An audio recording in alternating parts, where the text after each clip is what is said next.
All right, Team Grind, how y'all living out here? I'm back with an interview. I got my boy with me, Mo Larry. Mo Larry, how you feeling? That guy right there. Yo, my voice, besides my voice being a little shy, I feel good. It's hot, this Texas heat. Oh, yeah. Like I'm in Sandy's Bowl right now. But Oh. that's cool. I'm blessed, though. I'm blessed. Yeah, if y'all don't know who this is, I need y'all to drop out and get your GED before we be on bumpers. Hey, you already certified on Justin. I on appreciate it. bumpers. Yeah. All right, but speaking of your voiceovers, what's your motivation behind them? So I started in stand-up comedy, and I wasn't really getting the reaction that I felt because I've laughed at my own jokes before. Yeah. I'm not trying to sound arrogant, but I thought I was entertaining in some ways, but I wasn't getting that feedback from the crowd, but I was trying to do it for the people in my surrounding area. Then I came to the conclusion, I'm just going to do it, just talk about what I want to talk about the way I want to talk about it. And I seen Goku get his ass whooped by Jury, and I said, I got to talk about that. And folks were like, yeah, he did get his ass whooped, and we can talk about it together. So it was like if you watch Dragon Ball, the Vegeta method. Vegeta ain't go Super Saiyan until he stopped caring about going Super Saiyan. Right. So when I stopped caring about pleasing other people and just doing it in a comfortable zone for me, that's when stuff kind of started getting put together. So my motivation was just expressing my imagination the way I like to do it, opposed to doing it the way I think someone would like to do it, if that makes sense. Yeah. Message. Message. Okay. When it comes to like behind the scenes, do you write your own script or do you like freestyle it? Freestyle. Like I said, I did comedy, and the way they tell you to do comedy, have your jokes in three. So it's the setup, the bridge, then the delivery. And doing it like they used to throw me off because I'm talking about what I want to talk about, and people just find it funny. But to me, this is a serious situation. Like a story about me drowning, people just having to laugh at it. Like I almost died though in my eyes, but Right. Just discussing my story and going against the grain of the natural setup. I'm good at what they would call improv. So when I'm making my videos, I find out what I want to talk about, get it together, and just go in on it. Because some of the stuff I don't know why I'm saying until I read the comments, and they're like, "That's funny," but then I say it in my voice reading it, I just said that. So, yeah. Yeah, no doubt. How many cons have you been in for the last 2 years or This so? might be my eighth. Let's see. Okay, so my first con was. I don't think I've done more than 10. Anime Midwest, that was my first con. Mm-hmm. Then I did Kamea Con. Then I did Dreamcon 2 years ago. Mm-hmm. What did I do at the Dreamcon? Then I hosted WeebCon, Anime Oklahoma, Otaku Fest.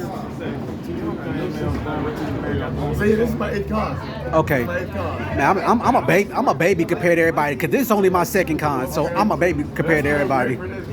It just raises the standard super high for you. It's like having great food off the rip.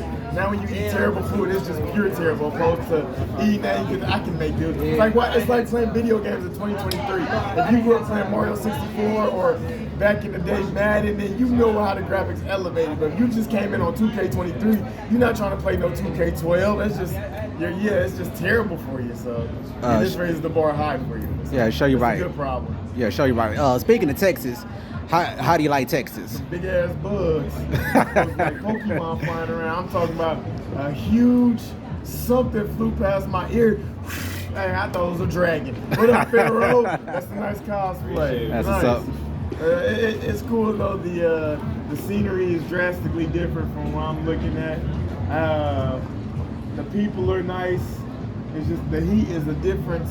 Yeah. Where I'm at, but it's nice though. It's beautiful. I'm glad I was able to see it. Some people don't leave their neighborhood, so to be able to see something like this is definitely a blessing.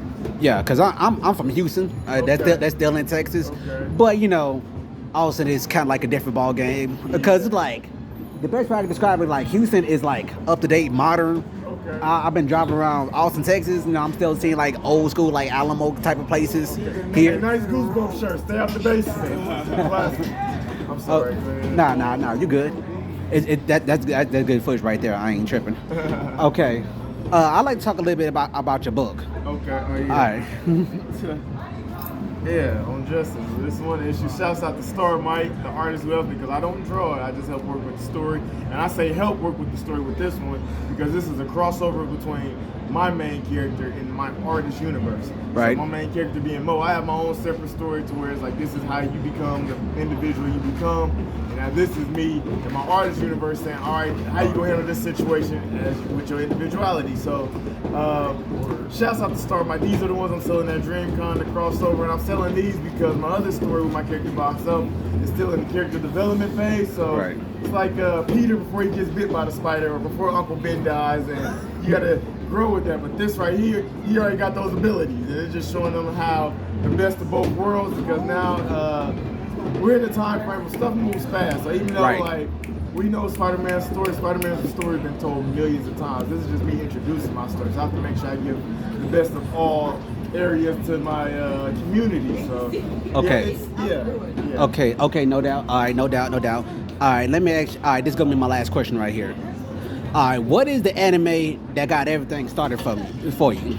So that's I don't, what's they call that, like a slippery slope, because would you consider Power Rangers an anime? Because they have like Super Sentai, which is they took that from Japan and brought it over here and did some stuff like I don't know if that'd be considered an anime. I grew up on a lot of Pokemon and Yu-Gi-Oh! I didn't know that was anime until I got older.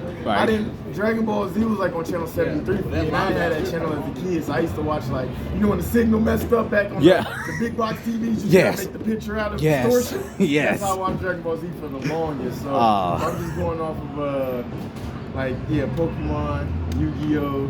Then I watched Hamtaro a little bit. I never could get into Hamtaro. I tried to. It's like the intro and the credits. I can't remember no real episodes, but that Little Hamster's Big Adventures, that stuck in my head. Trying to think of some random other things that used to pop up in my back in the day catalog. Digimon. Yes. That's so all of those that I didn't know were animes, like was Shaman King an anime? Yeah. So Shaman King. Question. Have you ever heard of Monster Ranchers? Yes. Yeah. So Monster Rancher. There was a show called Shinzo that I watched. So those back in the day when it's Saturday morning and you just flipping through channels and you didn't know these were animes, you thought they were just cartoons. Right. And then you started knowing stuff was anime and you watching Toonami and stuff, but that's kind of like the second season of everything. As far as just me starting off, those are definitely the first ones that got me into it. Yeah, it's one like I'm still kind of fumbling about. Maybe you can answer it. It's Ultimate Muscle. You ever heard of the show Ultimate Muscle? I was thinking of that out in my mind but I didn't know as well. Yeah. I think that is though because it has a different name. Like we call it Ultimate Muscle, but I think from this like anime side, it's like Carl Jr.'s and the Hardys. Yeah. Both of them are kind of the same restaurant, but because different locations, different names. So one of those situations. All right, Mole. I appreciate you for your time. I appreciate you for having me, man. Thank you. All right, thank you. Thanks to anybody else for tuning into the content on Justice. Yeah.